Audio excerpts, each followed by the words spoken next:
너부들 성가대 찬양에 다시 한번 감사드리고요. 벌써 새로운 멤버들이 합류하셨어요. 성가대에 너무 감사한 일입니다. 또 그럼에도 불구하고 더 많은 분들과 함께 찬양하기를 원하니까요. 바라고 있으니 마음껏 우리 성가대의 문을 두드리시고 함께 하시면 좋겠습니다. 이제 말씀을 나누는데요. 지난 앞선 2주 동안은 저희가 예배 자리 변경과 또 예배의 모습에 좀 더 바꾸고자 하는 마음을 그 예배의 설교를 좀 나누었는데요. 다시 원래 교회력 말씀에 따라서 로마서 말씀을 이어갑니다. 3주 전 로마서 6장을 설교하면서 그리스도인들이 죄에 머물 수 없는 이유에 대해서 나누었습니다. 그 이유는 우리가 예수와 합하여 세례를 받을 때 죄에 대해서도 죽었기 때문이라 말씀드렸습니다. 이때 합하다라고 하는 이 단어가 접붙임을 의미한다라는 것을 나누면서 이 같은 단어의 의미를 통해서 우리가 예수와 하나 된 존재인 것도 보았습니다. 이처럼 죄 없으시고 거룩하신 예수님과 하나 된 우리가 여전히 죄를 좋아하고 또 죄에 머무는 것은 있을 수가 없는 일이라는 것을 보았습니다. 하나님의 자녀라고 하는 새로운 신분을 가지게 되었다라고 하는 사실을 깨닫고 하나님의 자녀답게 빛의 자녀답게 살아가야 한다라는 사실을 우리는 보았습니다. 하지만 그렇다고 해서 죄에 대한 모든 문제가 해결된 것은 아닙니다. 왜냐하면 모든 그리스도인들은 여전히 죄가 다스리는 세상의 권세 아래에 살아가기 때문에 매일 매 순간 죄의 유혹과 시험을 피할 수 없기 때문입니다. 우리는 이것을 예수님께서 받으신 광야의 시험을 통해서도 알 수 있습니다. 우리는 사실 마태복음이나 또는 복음서에 나오는 예수님의 시험 장면을 보고 조금 당혹스러워합니다. 왜냐하면 하나님이 시험을 받으신다고? 어떻게? 이런 생각을 하는 거죠. 하지만 하나님이신 예수님조차도 이 땅에서는 사단의 시험과 유혹을 받으셨습니다. 사단은 예수님에게 다가와 거짓된 말로 속이고 사명을 버리라고 하나님께 불순종하며 하나님으로부터 멀어지게 만들려 했습니다. 그런 사단이, 예수님도 시험한 사단이 우리라고 해서 가만히 내버려 둘 리는 없습니다. 그리고 오늘 본문 바로 앞장인 7장 후반부에는 바울의 자기 고백이 담겨져 있습니다. 6장에서 바울이 우리는 하나님으로 말미암아 구원받은 하나님의 자녀가 되었기 때문에 더 이상 죄에 머물 수 없다라고 하는 선언적인 권면을 들려줍니다. 그러면서 바울은 그러니까 우리는 이제 죄하고 상관없는 사람이 되었습니다. 죄는 우리에게 영향을 주지 못합니다. 그리스도인 된 우리는 더 이상 죄를 안 짓습니다. 이렇게 말한 것이 아닙니다. 바울도 여전히 우리가 죄의 영향 아래에 살아가는 연약한 존재라는 것을 매일 매순간 죄의 유혹에 직면하고 그 유혹 가운데 싸우고 그러다가 넘어지고 하는 존재인 것에 대해서 고백하고 있습니다. 더하여 그는 7장 24절과 25절에서 이렇게 탄식합니다. 오호라 나는 곤고한 사람이로다. 이 사망의 몸에서 누가 나를 건져내랴. 우리 주 예수 그리스도로 말미암아 하나님께 감사하리로다. 그런즉 내 자신이 마음으로는 하나님의 법을 육신으로는 죄의 법을 섬기노라. 하나님의 자녀답게 살기를 다짐하고 또 노력함에도 불구하고 여전히 죄를 향하는 자기 자신의 모습에 대한 한탄과 고뇌를 읽을 수 있습니다. 그리고 이 같은 바울의 한탄은 오늘 이 자리에 있는 우리 모두의 고뇌이고 한탄이기도 합니다. 그렇다면 우리는 하나님의 자녀가 되었고 죄에 대해서 죽은 자인데 어떻게 매 순간 찾아오는 죄의 유혹으로부터 벗어날 수 있을까요? 죄의 유혹이 끊임없이 우리 가운데 다가온다라고 말씀을 드렸는데 그렇다면 그 죄의 유혹이 우리를 찾아올 때, 우리를 유혹하고 시험할 때 우리는 무엇을 어떻게 해야 하는 것일까요? 오늘은 이 같은 질문에 대한 바울의 권면을 본문에서 함께 찾아보려 합니다. 8장의 본문에서 바울은 크게 두 가지 권면을 들려줍니다. 첫 번째는 우리는 더 이상 죄로 말미암은 정죄를 받지 않는다라고 하는 사실을 깨달아야 한다는 권면입니다. 아무리 사단이 우리의 죄로 말미암아 너는 구원받을 자격이 없어, 넌 죄인이야, 그러니까 너는 구원을 이루지 못해 라고 하는 그 정죄를 우리가 받지 않는다는 사실을 기억하라는 것입니다. 이것은 조금 바꾸어 말씀드리면 우리가 하나님의 자녀가 되었다라고 하는 그 신분의 변화를 계속해서 기억하라라고 하는 권면이라고도 할 수 있습니다. 정죄는 사단이 우리를 실족해 하는 가장 강력한 무기 중에 하나입니다. 그래서 사단은 우리에게 끊임없이 정죄감을 불어넣습니다. 그래서 구원을 의심하게 만듭니다. 또 하나님의 행하신 그 구원을 불신하게 만듭니다. 하지만 이 같은 사단의 정죄에 우리는 속지 않아야 합니다. 이 같은 사단의 그 구속이, 그 죄와 사망의 법이 이미 효력을 상실했기 때문입니다.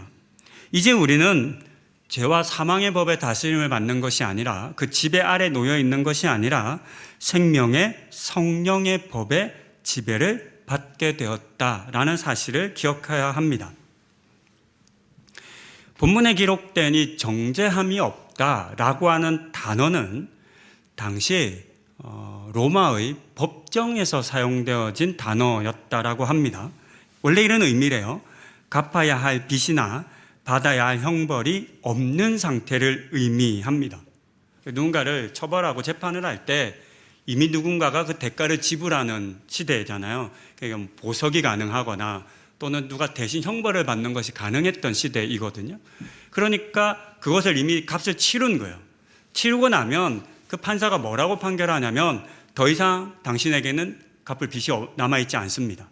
당신이 받아야 할 형벌은 이미 다 치러진 상태입니다 라고 선포해 주는 겁니다. 그 선언을 할 때 쓰여지는 단어가 이 정죄함이 없다는 단어입니다. 이유는 잘 아시는 것처럼 우리의 모든 빚과 형벌을 예수님께서 십자가에서 이미 지불하셨기 때문입니다. 한편 이 본문을 우리가 이해할 때 우리에게 정죄함이 없는 이유가 내가 죄를 짓지 않기 때문이다 라고 오해하지 않아야 합니다. 죄를 짓지 않으면 당연히 정죄함은 없습니다. 죄를 짓지 않았으니까, 잘못하지 않았으니까. 나의 어떠함이나 나의 노력의 결과로 정죄함이 없어진 것은 아닙니다. 우리는 여전히 크고 작은 죄의 유혹 앞에 넘어지는 자들입니다. 그러나 그 죄가 우리의 구원을, 우리의 구속을, 하나님이 우리를 하나님의 자녀로 신분을 변화시켜 준 것을 무효화하지 못한다는 것이 중요합니다. 이 사실을 우리가 놓치지 않고 붙잡아야 합니다. 그렇기 때문에 죄의 유혹에 직면하게 될 때, 죄의 유혹이 나를 향해 다가올 때 우리가 가장 먼저 해야 하는 것은 이미 그리스도 안에서 완전히 바뀐 나의 신분과 법적인 상태를 기억하는 것입니다. 나는 이 죄로 말미암아 신분이 변화되지 않는다. 이 죄가 나를 정죄하지 못한다. 이것을 먼저 우리의 마음에 새기고 흔들리지 않는 것입니다. 나의 하나님의 자녀됨이라고 하는 신분을 다시금 되새기며 그 죄의 유혹 앞에 우리는 직면해야 합니다. 바울이 들려주는 두 번째 권면은 3절부터 11절의 내용으로 죄의 유혹을 받을 때 성령을 생각하고 성령을 따라 행하라는 권면입니다.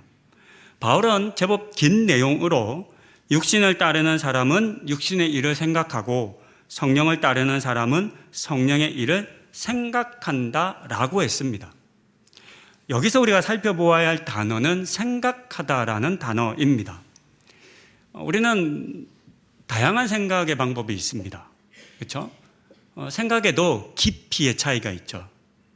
또 단순히 그냥 한번 스쳐 지나가듯 생각하고 잊어버리는 것이 있는 반면 생각하고 그것이 행동으로 이어지는 생각들도 있습니다. 본문에 사용된 생각하다라는 단어는 무엇인가의 마음을 고정하다, 특정한 방향으로 정신을 쏟다라는 의미가 담긴 단어입니다. 능동적이고 지속적인 태도를 담고 있는 단어인데요. 그래서 조금 더 풀어서 설명하면 내 온 마음과 의지를 다해 그것을 추구하고 그것에 지배당하고 있는 상태를 일컫는 단어입니다. 그러니까 우리가 육신의 일을 생각한다라고 할 때는 단순히 뭐 해야지 이런 생각을 하는 정도가 아니라 거기에 사로잡혀 있는 상태, 그거 육신이 원하는 대로 이끌려가는 상태를 의미하는 단어인 것을 알 수 있습니다. 마찬가지로 우리가 성령을 생각한다라고 할 때는 그 성령에 사로잡힌 상태를 의미합니다. 그래서 육신의 생각은 하나님 없이 살아가려 하는 인간의 죄된 본성을 의미한다 할 수 있습니다. 그리고 그 결과는 사망입니다. 더하여 바울은 육신의 생각은 하나님과 원수가 되는 것이라고까지 말합니다. 육신은 하나님의 법에 복종하지 않고 복종할 수도 없기 때문입니다. 반면 성령의 생각은 하나님께 마음을 두고 순종하며 살아가는 삶이며 그 결과는 생명과 평안이라고 했습니다. 그러면서 바울은 우리를 향해서 성령의 생각을 하고, 그러니까 성령에 사로잡히고 또 성령이 말하시는 것을 따라 행해야 한다라고 권면한 것입니다. 그래야만 사망에 이르지 않고 생명과 평안에 이를 수 있습니다. 죄의 유혹 앞에 직면한 모든 그리스도인들을 향한 바울의 두 권면을 보았습니다. 첫 번째는 나의 변화된 신분을 기억하는 것이다라고 말씀을 드렸고요. 두 번째는 육신의 생각과 행동이 아닌 성령의 생각과 행동을 하는 것입니다. 이제 이것을 우리가 적용해 보아야 하겠죠. 여러분 살아가시면서 죄의 유혹을 요즘 좀 받으세요? 안 받으세요? 받으세요? 안 받으세요? 물론 여기서 말하는 죄의 유혹이라는 것이 단순히 뭐 거짓말을 하네 안 하네 누구를 훔치네 안 하네 그런 의미만을 말하는 건 아닙니다. 우리가 예전 배웠던 기억을 좀 되살려 보시자면 죄라고 하는 것의 궁극적 의미는 하나님으로부터 멀어지게 하는 것. 그래서 문자적으로 죄는 하나님과 나 사이에 끼어든 무엇이라고 표현합니다. 여러분 죄가 뭐냐라고 성경이 말하는 죄의 개념은 마치 이런 겁니다. 여러분과 저 사이를 가로막는 것들. 그렇기 때문에 죄는 나쁜 것만 죄가 되는 건 아닙니다. 우리가 명백히 아는 뭐 도둑질, 살인, 미움 뭐 이런 것들만 죄가 되는 건 아닙니다. 때로는 선하고 아름답게 하나님께서 허락하신 것들도 죄가 됩니다. 뭐 쉽게 말하면 사람이 죄가 되기도 하죠. 우리의 자녀에 대한 또는 뭐 아내에 대한 남편에 대한 누군가에 대한 지나친 사랑이 하나님보다 자녀를 더 사랑하게 되면 그게 죄가 됩니다. 그렇죠? 그것이 야곱이 하나님 앞에 가진 범한 죄이죠. 하나님보다 요셉을 더 사랑한 죄가 야곱에게 있지 않습니까? 그와 같은 죄에 대한 유혹들이 끊임없이 우리 가운데 주어집니다. 그렇다면 여러분들은 죄가 여러분들을 유혹할 때 어떻게 극복하시겠습니까? 오늘 본문의 이 권면에 따르면 첫 번째는 내가 하나님의 자녀인 것에 이 변화된 신분에 대해서 다시금 기억하고 그것에 붙드는 것이라고 말씀을 드렸습니다. 그건 할 수 있을 것 같아요. 물론 그것도 쉬운 일은 아니지만 그래 내가 6장부터 이어지는 본문 전체로 좀 풀어보자면 그래 내가 죄 가운데 있는 존재가 아니지. 6장에서 말씀드리면서 탕자 비유의 이야기를 말씀드렸는데 돌아온 탕자가 다시 자녀됨의 옷을 회복하고 다시금 그 지난 실패의 과거의 자리로 나아가지 않는 것처럼 유혹해와도 그 옛날 친구들이 다시금 꼬시는 거라고 제가 말씀드렸잖아요. 옛날에 허랑방탕하게 생활할 때 그 돈 쪽쪽 빨아먹던 친구들이 이 아들이 다시금 아버지한테 간 걸 소문을 듣는 거죠. 그리고 다시 편지를 보내요. 야 그때 우리 재밌었잖아. 야 다시 와. 야 또 아버지 돈 있다며. 이렇게 유혹하는 거죠. 그때 그것에 다시 돌아가는 것이 아니라 내가 그때는 그랬지만 지금은 아니에요. 나는 지금 아버지의 아들로서 자녀로서 살아갈 거야 라고 하는 그런 다짐, 그런 확인인 거죠. 두 번째 보면은 성령을 생각하라고 했어요. 성령을 따라 행하라고 했습니다. 그런데 이 부분이 조금은 추상적이에요. 그렇지 않나요? 그러면 육신을 따라 생각하지 않고, 육신의 생각을 하지 않고 성령 따라 생각하는 것 과연 뭐지? 그냥 어떻게 해야 되는 거지? 이런 사실 조금은 추상성이 우리에게 남을 수 있습니다. 가끔 제 설교를 그렇게 이야기하시는 분들이 있어요. 목사님 너무 답을 안 줘요, 자꾸. 그냥 딱 정해서 이거 하라, 이거 하지 말라라고 하면 좀 답을 주시면 좋겠는데 왜 항상 열린 결말이냐고. 왜 그걸 꼭 뜰라는 가서 해야 되냐고. 물론 저는 세상에 뭐 정답이 없다라고 이제 생각하는 사람이기 때문에, 그리고 그 정답이 저의 정답과 여러분의 정답이 같을 수 없다라고 생각하기 때문에 그렇게 설교를 하는 겁니다. 그러니까 성경 속에 있는 여러 다양한 사례들을 여러분들에게 풀어드리고 그 사례 가운데 여러분들을 대입해 보았을 때 그런 원칙과 하나님의 섭리 안에서 그 답이 각각 다르게 나올 수 있기 때문에 그런 사례들을 중심으로 말씀을 드리는데요. 오늘은 조금 더 구체적인 방법을 좀 나누려고 합니다. 어떻게 하는 것이 정말로 육신의 생각을 하지 않고 성령의 생각을 하고 성령대로 행하는 것인가? 저는 그 하나의 사례가 앞서 짧게 예를 들었던 예수님의 광야 시험 사건이라고 생각을 합니다. 광야 시험의 사건을 로마서 8장에 기록된 육신의 생각과 행동, 그리고 성령의 생각과 행동으로 구분해서 살펴볼 수 있습니다. 사단은 광야에서 40일 동안 금식하신 예수님을 찾아왔습니다. 그때 예수님은 어떠셨을까요? 예수님은 하나님이시니까 슈퍼맨처럼 배도 안 고프시고 안 피곤하시고 그러셨을까요? 그렇지 않습니다. 성경에 기록된 것처럼 예수님은 배도 고프셨고 피곤하셨습니다. 이런 예수님의 상태를 조금 다르게 표현하면 육신의 생각이 우선될 수밖에 없는, 그래서 온 생각이 육신의 일로 가득할 수밖에 없는 그런 상태라고 표현할 수 있습니다. 우리도 그렇잖아요. 여러분, 어제 혹시 못 주무신 분? 작년 이맘때 우리가 그 캠페인 하면서 토요일 저녁에는 주일 준비하면서 좀 일찍 자자 이렇게 말씀드렸는데 안 그러신 분들 있으시죠? 새벽 아침에 축구 보신 분 혹 안 계신가요? 잠이 부족하면 이 시간이 어때요? 에어컨 틀어주고 너무 자기의 좋은 시간이잖아요. 졸리는 시간이잖아요. 당연히 모든 사람은 그렇습니다. 피곤하면 쉬고 싶고 배고프면 먹고 싶어요. 이 같은 사실을 잘 알았던 사단은 예수님에게 돌을 떡으로 만들어 먹으라고 얘기하죠. 이걸 좀 좋게 해석해 보자고. 우리도 사단의 의도를 너무 나쁘게만 해석하지 말자고. 좋게 해석해 볼게요.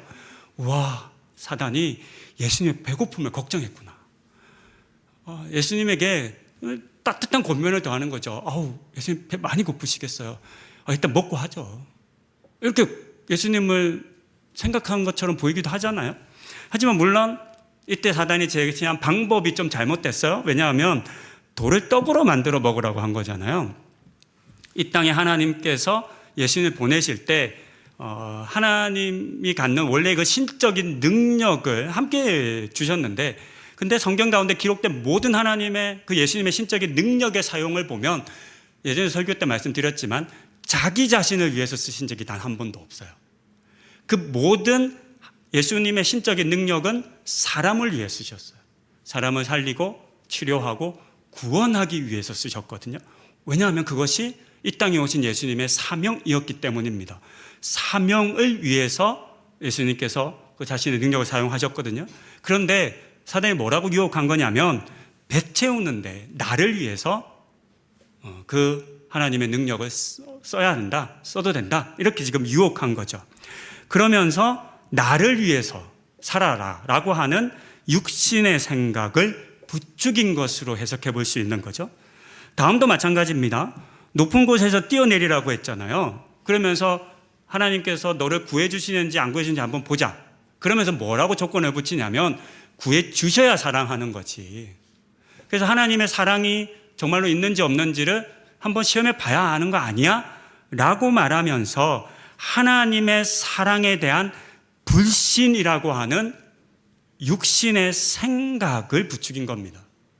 마지막에서도 하나님이 아닌 사단에게 절하면 세상의 그 모든 것을 가질 수 있다라고 하는 사람의 욕망, 욕심, 그와 같은 육신의 생각으로 예수님을 유혹했던 거죠. 이 모든 것들이 예수님으로 하여금 하나님과 멀어지게 만듭니다. 하나님의 자녀됨의 신분을 잃게 만들고 나를 위해 살아가는 존재가 되게 하고 하나님을 의심하게 만드는 그런 죄의 유혹이라고 할 수 있습니다.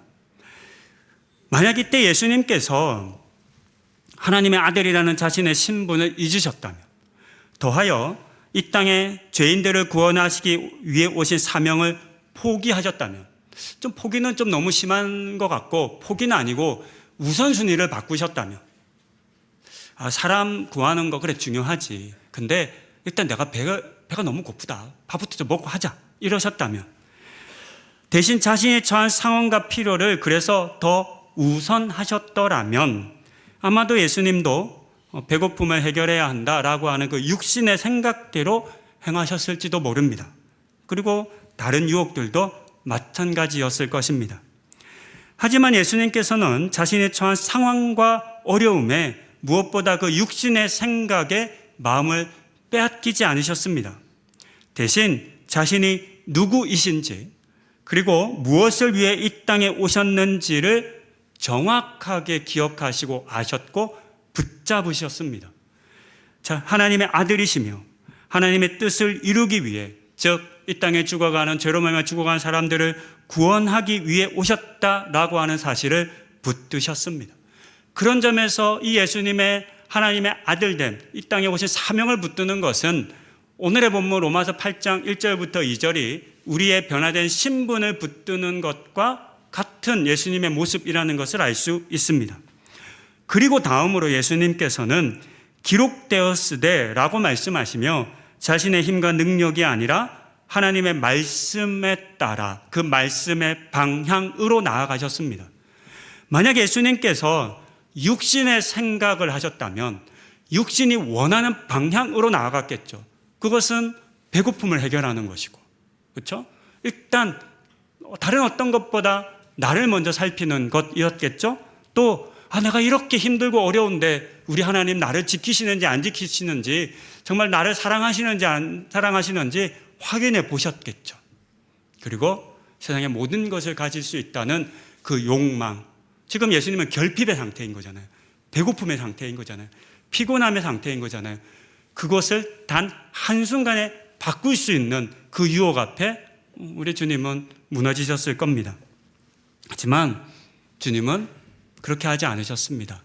나라고 하는 그 육신의 생각을 향하지 않으시고 기록된 성경의 말씀, 그 기록된 성경의 말씀은 하나님의 말씀이며 예수님의 말씀이며 동시에 성령님의 말씀이며 생각이지 않습니까?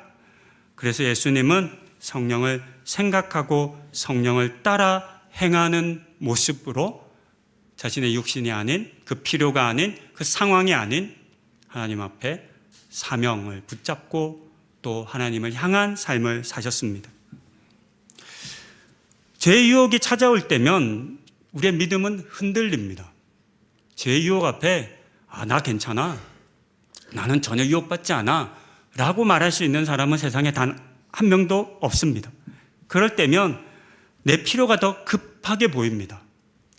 당한 어려움이 너무 크게 느껴집니다. 세상이 주는 편하고 쉬운 길이 당장 이 문제를 해결할 수 있을 것만 같고 또 더 좋아 보이기도 합니다. 심지어 그때 사단은 우리에게 이 정도는 괜찮다라고 유혹하죠.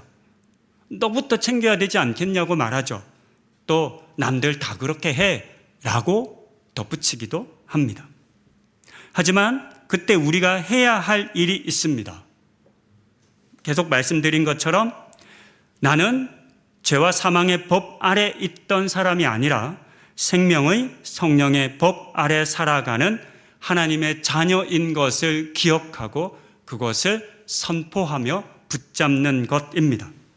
그리고 그 다음은 지금 내가 처한 상황, 지금 나의 필요에 매몰되고 그것을 붙잡는 것이 아니라 하나님께서 기뻐하시는 것이 무엇인지를 고민하고 어떻게 하면 내가 하나님과 더 가까워질 것인지, 하나님이 나의 어떤 선택과 결정을 기뻐하실지를 생각하며 성령님의 도우심을 구하고 우리 가운데 말할 수 없는 탄식 가운데 함께 기도하시고 또 우리를 인도하시고 지혜롭게 하시다 약속하신 그 성령님께 우리의 마음을, 우리의 정성을, 우리의 삶을 내어드리는 것이겠습니다. 구체적으로 좀 설명한다고 했는데 이게 얼마나 구체적으로 여러분들에게 들려졌을지는 잘 모르겠습니다.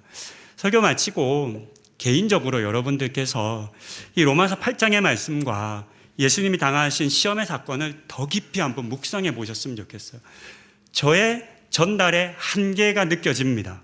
그러나 저는 예수님의 그 시험의 모습, 그 시험을 이기시는 모습이 매우 구체적으로 와 닿았습니다. 이렇게 하는 거구나. 그런 여러분들에게도 성령님의 도우심과 함께 그런 구체적인 발견함이 있을 수 있기를 소망합니다. 그렇게 모든 다가오는 죄의 시험과 유혹 앞에 오늘 바울이 권면하여 들려준 것처럼, 그리고 예수님께서 이미 우리 가운데 보여주신 것처럼 하나님의 자녀됨의 신분을 붙잡으시고 성령을 생각하시고 그 성령의 이끄심을 따라 행하시는 분들 다 되시기를 권면드립니다. 기도하시겠습니다. 우리 함께 기도하시죠. 죄의 유혹에 직면할 때 나의 믿음이나 힘을 우리 자신하지 말고 바울이 권면한 것처럼 먼저 하나님의 자녀라는 신분을 기억하고 또 성령을 생각하고 행하기로 다짐하고 또 소망하는 기도 이 시간 함께 드리시겠습니다. 함께 기도합니다.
우리를 자녀로 삼아주신 하나님의 은혜를 기억하며 또 감사드립니다.